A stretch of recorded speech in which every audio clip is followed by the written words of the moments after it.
સ્વાધ્યાયના દાખલા. સ્વાધ્યાયના દાખલામાં નિવૃત્તિના ચેપ્ટરની અંદર આપણે દાખલા નંબર 6 પેજ નંબર 224 પર આપેલો છે. જોઈએ શું કીધું છે એમાં. મીના નીના અને લીના 4:3 ના પ્રમાણમાં નફો નુકસાન વહેંચતા ભાગીદારો છે. નીના નિવૃત્ત થાય છે. નીનાનો ભાગ 3/10. બાકી બધા હવાલા અને વિગતો આપેલી છે. પાઘડીનો મુદ્દો અહીંયા જરા ઇમ્પોર્ટન્ટ છે. અને બીજું ચોથા નંબરનો મુદ્દો કીધો છે એ પણ બંધ કરતી વખતે, એટલે અહીંયા પ્રમાણ શોધવામાં ને બધે આપણને ઇમ્પોર્ટન્ટ છે. તો હવે આપણે આગળ જોઈશું કે અહીંયા તમને એવું કીધું છે પહેલો સ્ટેપ આપણે બાકી આગળ લાવ્યા. લખીએ બાકી આગળ લાવ્યા 15,000, 10,000 અને 5,000. 15,000, 10,000 અને 5,000. રોકડ ખાતું અહીંયા આવતું નથી એટલે મેં નથી બનાવ્યું, કારણ કે બધી લોન તરીકે રકમ ચૂકવવાની આવશે. બીજો મુદ્દો અનામતોની વહેંચણી. તો મિલકત બાજુ પર પેલા મૂડી દેવા બાજુ પર જોઈએ રોકાણ વધઘટ અનામત. અને રોકાણ વધઘટ અનામતનો કોઈ હવાલો છે કે નહીં એ ખાસ જોવાનું. એક કારીગર અકસ્માત આવે ત્યારે અને બીજું રોકાણ વધઘટ અનામત આવે ત્યારે આપણે આ વસ્તુ જરા જોઈ લેવાની. તો અહીંયા આપેલું છે રોકાણ વધઘટ અનામત 3,000. તો આપણું પ્રમાણ છે 4:3. તો આપણે રોકાણ વધઘટ અનામતને વહેંચીએ.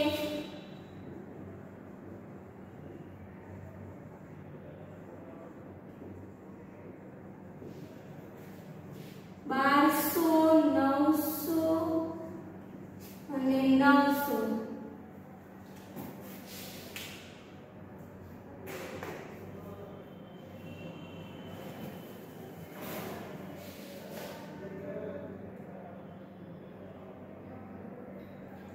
મૂડી લેવા બાજુ પર બીજી કોઈ અનામત નથી. હવે મિલકત લેણા બાજુ પર જોઈએ તો મિલકત લેણા બાજુ પર પણ પાઘડી નથી, જાહેરાત ઝુંબેશ ખર્ચ આપેલો છે.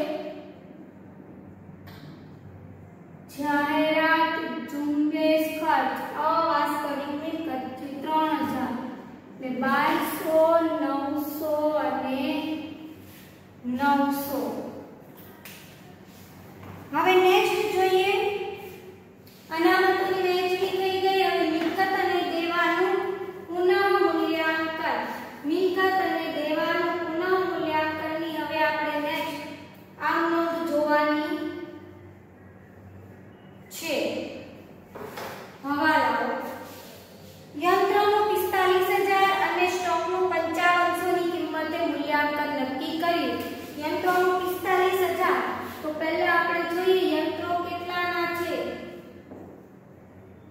30,000 ના. એનું મૂલ્ય નક્કી કર્યું 45,000.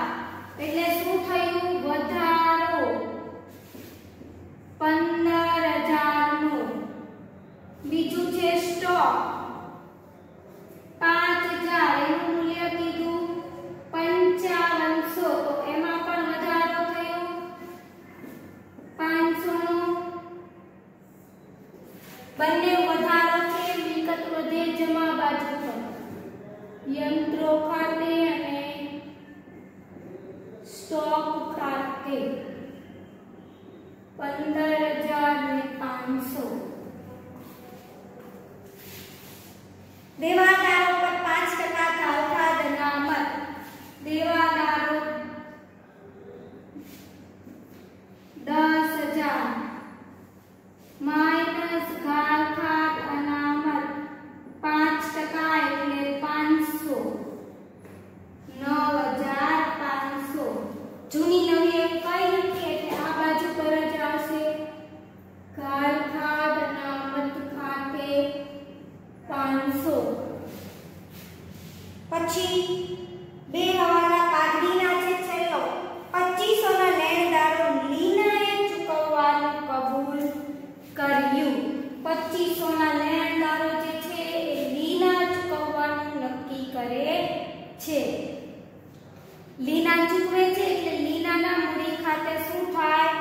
જમા થાય અને લેણદારો ટોટલ કેટલાના છે જો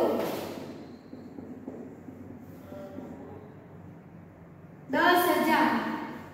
હવે આમાં આપણને એવું હોવાનું કીધું હોય કે 2500 ના લેણદારોને નાણાં ચૂકવવાના નથી તો પણ આપણે આમાંથી 2500 બાદ કરી અને પછી અહીંયા લખી અને 2500 ઘટાડો લઈ જઈએ અહીંયા પણ અહીંયા શું કીધું છે લીના ચૂકવે છે એટલે લીના ચૂકવ્યા એટલે આપણે પુનઃ મૂલ્યાંકન નહીં પણ લીનાના મૂડી ખાતે લેણદારો ખાતે લીના ચૂકવે છે એટલે લીનામાં 2500 પુનઃ મૂલ્યાંકનમાં નહીં પણ લેણદારોમાં લખ્યા કારણ કે લીના ચૂકવે છે જો ખાલી ઘટાડો કીધો હોય કોઈ નહીં ચૂકવતું હોય તો આપણે પુનઃ મૂલ્યાંકન ખાતે અસર આપીએ એટલે અહીંયા પુનઃ મૂલ્યાંકન ખાતે અસર આપી નથી. નેક્સ્ટ જોઈએ હવે આપણે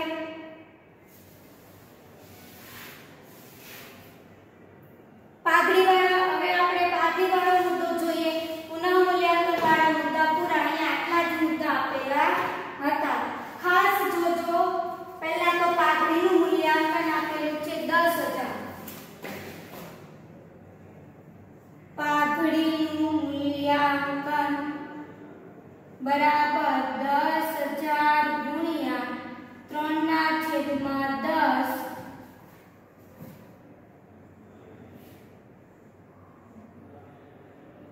3,000 આવશે આ નીનાની પાઘડી. હવે લાભનું પ્રમાણ આપણે શોધવું હોય અહીંયા બરાબર તો લાભનું પ્રમાણ અહીંયા આપણે શોધવાની જરૂરિયાત નહીં છે કેમ જો શું કીધું છે નીનાનો ભાગ મીના અને લીના 3/2 ના પ્રમાણમાં વહેંચશે એટલે પહેલા આપણે આ રીતે શોધીએ મીના નો ભાગ 3/2 ના પ્રમાણમાં પહેલા તો એનું જૂનું પ્રમાણ છે 4/3/3 આ શું છે એનું જૂનું પ્રમાણ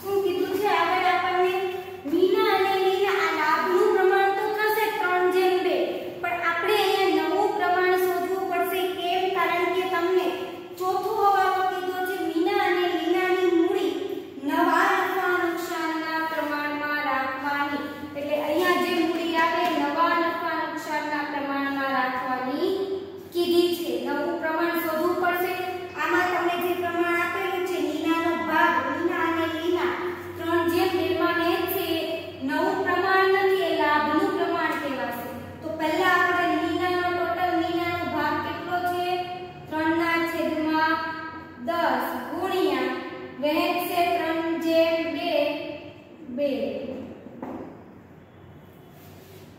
3 તેરી 9/20 અને 6/20 હજી તમારે આનું અડધું કરવું હોય તો થાય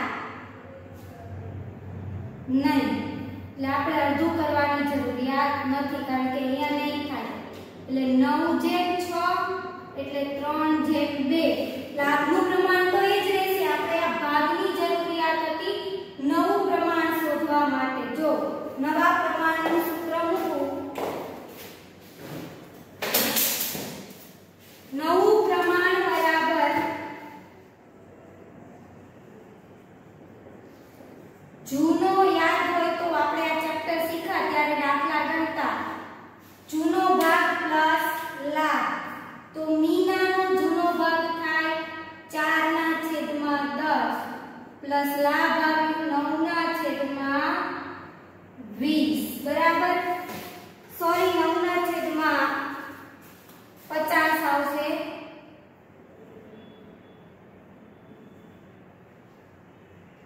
ત્રણ જેમ 2 હતું એટલે નીચે 5 લખા 500 4 पंचा 20, 200 પ્લસ 90 એટલે 290 ના છેદમાં 500. હવે લીના 3 ના છેદમાં 10 પ્લસ 6 ના છેદમાં 50, 500. 5 તેરી 15, 150 પ્લસ 60, 210 ના છેદમાં 500. મીંડું મીંડું ઉડી જાય. નવું પ્રમાણ આવ્યું. નવું પ્રમાણ 29/21. એટલે આપણે અહીંયા જે વહેંચીશું એ 29/21 ના પ્રમાણમાં વહેંચવાનું છે. 29/21. હવે આ જે છે પાઘડીની આમનો ધાર રીતે થશે. નિવૃત્ત વાળો જમા અને બાકીના લાભ વાળા ઉધાર બંનેને લાભ જ છે. મીના ટૂંકમાં લખું છું ઉધાર, લીના ઉધાર અને નીના જમા.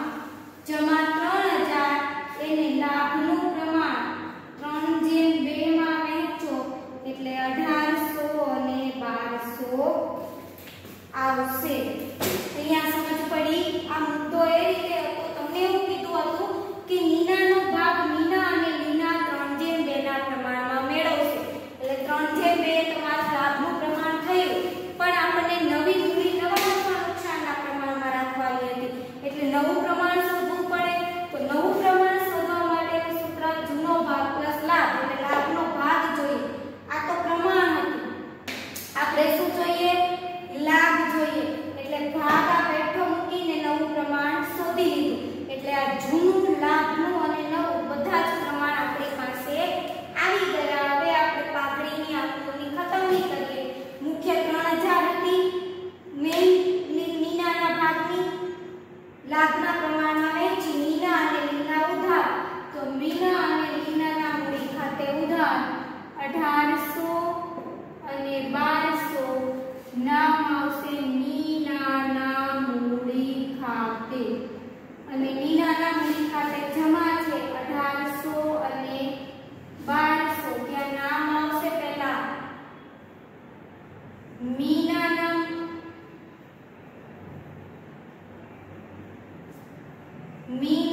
મૂડી ખાતે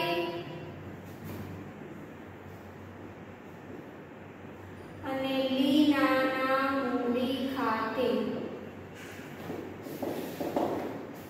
આ પાઘડીની ખતમની થઈ ગઈ. પાઘડી વાળો મુદ્દો પૂરો. આ સમજ પડી. લીનાનો ભાગ એને દુનિયા જે પ્રમાણમાં વહેંચશે એ રકમ લખી અને દાખલો ગણ્યો. ભાગ શોધ્યો. આ નાના દાખલામાં ચેપ્ટર જ્યારે મેં ભણાવ્યું ત્યારે આપણે આ વસ્તુ શીખી જ ગયા છીએ. પાઘડી વાળો મુદ્દો પૂરો. હવે પાકા સરવૈયાની વિગતો લખી દઈએ. પછી છેલ્લે બંધ કરવાનો મુદ્દો ઇમ્પોર્ટન્ટ છે. મૂડી ખાતા આવશે. રોકાણ વધઘટ આવી ગઈ. લેણદારો આવી ગયા. દેના બેંકની લોન. દેના બેંકની લોન 20000. યંત્રો આવી ગયું. સ્ટોક આવી ગયું. દેવાદારો આવી ગયા. જાહેરાત ઝુંબેશ વેચાઈ ગયું. રોકડ અને બેંક બેઠું. કારણ કે આમાં કીધું જ નથી કે નીનાને રોકડ ચૂકવી દેવી. એટલે આપણે નીનાની લોન આવશે. હવે જ આપણે આપણો મેઇન મુદ્દો જોવાનો છે. અહીંયા સુધી કઈ અઘરું નહીં હતું. આ એક મુદ્દો નવો છે. આ ગણતરી નવી છે. જોઈ લેજો. આ મુદ્દાની ગણતરી કઈ રીતે કરવાની હતી એ સમજ પડી ગઈ. હવે આપણે ખાતા બંધ કરવાનો મુદ્દો નવો છે. પણ ખાતા બંધ કરતા પહેલા પુનઃ મૂલ્યાંકનને બંધ કરી દઈએ. 15500 એટલે વૈધા કેટલા? 15000. નફો કેવાશે? બધા ભાગીદારો વચ્ચે જૂના પ્રમાણમાં.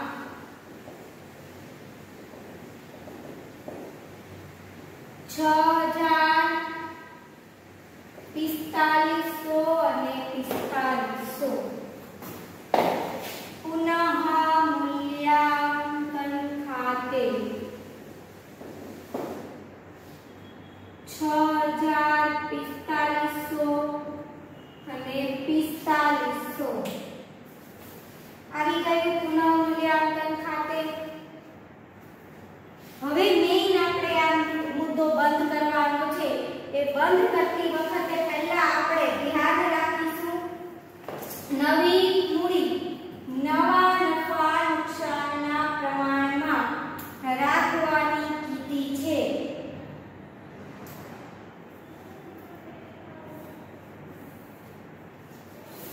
તો એના માટે આપણે જરાક ગણતરી કરવી પડશે, કુલ મૂડી શોધવી પડશે। ડાયરેક્ટ ગયા દાખલાની જેવું નહીં થાય કે આપણે આ પહેલા બંધ કરી દીધી પછી અહીંયા રકમ લાવ્યા અહીંયા ખૂટી, કારણ કે આમાં શું કીધું છે જરૂરી હવાલા ચાલુ ખાતે નાખવા। એમાં શું કીધું હતું રોકડ ખાતે નાખવા, એટલે જે ડિફરન્સ આવવાનો હતો એ આપણે રોકડ ખાતે લઈ જવાના હતા। અહીંયા શું છે ચાલુ ખાતે નાખવાના, જે ડિફરન્સ આવશે ચાલુ ખાતે લખીશું અને પાકા સરવૈયામાં લખાશે, એટલે આપણે આ પણ રાખી શકીએ ને। એના માટેનો મુદ્દો મીના અને લીનાનું અત્યારે જેટલું ટોટલ છે એટલા ટોટલ થી કરી દેવાનું। જો આ રીતે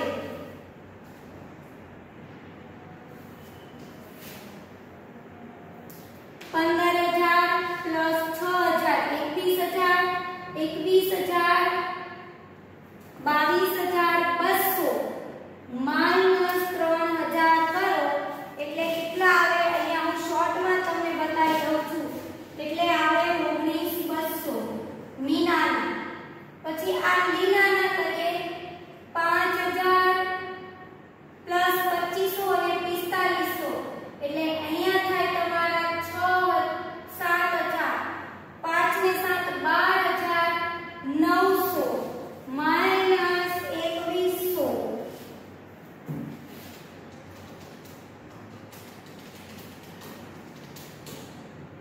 એટલે 10,800 આવશે। આ બંનેનો સરવાળો કરો એટલે 30,000 જે છે એ તમારી કુલ મૂડી આવે। હવે આને તમારે નવા નફા નુકસાનના પ્રમાણમાં રાખવાની છે, એટલે 29 જેમ 21 માં વહેંચો તો 17,400 અને 12,600। સમજ પડી કુલ મૂડી કઈ રીતે શોધી? આ મીનાનું ટોટલ ઉધાર બાજુનું એમાંથી જમા સાઈડનું બહાર, લીનાનું ટોટલ ઉધાર જમા સાઈડનું એમાંથી ઉધાર સાઈડનું બાદ કરતા જે રકમ આવે એને કુલ મૂડી કહેવાશે। નવું નફા નુકસાનનું પ્રમાણ 29 જેમ 21 આવી ગયું છે, એટલે ટોટલ આવે છે એનું 30,000। 30,000 ને 29 જેમ 21 માં વહેંચીએ એટલે 17,400 અને 12,600। અહીંયા પણ લખું છું આ 30,000 આવ્યા કઈ રીતે 19,200 પ્લસ 10,800 આ મીના અને લીના ના મૂડી ખાતા બંધ કરતા આવ્યા। હવે આ આપણે અહીંયા બાકી આગળ લઈ ગયા હોય 17,400 અને 12,600 આ શું આવ્યું આપણું બાકી આગળ લઈ ગયા। હવે જે ડિફરન્સ આવશે એ મૂડી ખાતામાં હવે જે રકમ ખૂટશે એ આપણે ચાલુ ખાતે લઈ જવાનું, એટલે એની બીજી અસર પાકા સરવૈયામાં આવશે। જોઈએ આપણે મીનાને લેવા દઈએ, મીનાને લાસ્ટમાં બંધ કરીએ। મીનાનું ટોટલ કરીએ કઈ બાજુ વધારે છે? મીનાનું ટોટલ આ બાજુ વધારે છે 22,200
લોન ખાતે ની નાની લોન 17,500. હવે 1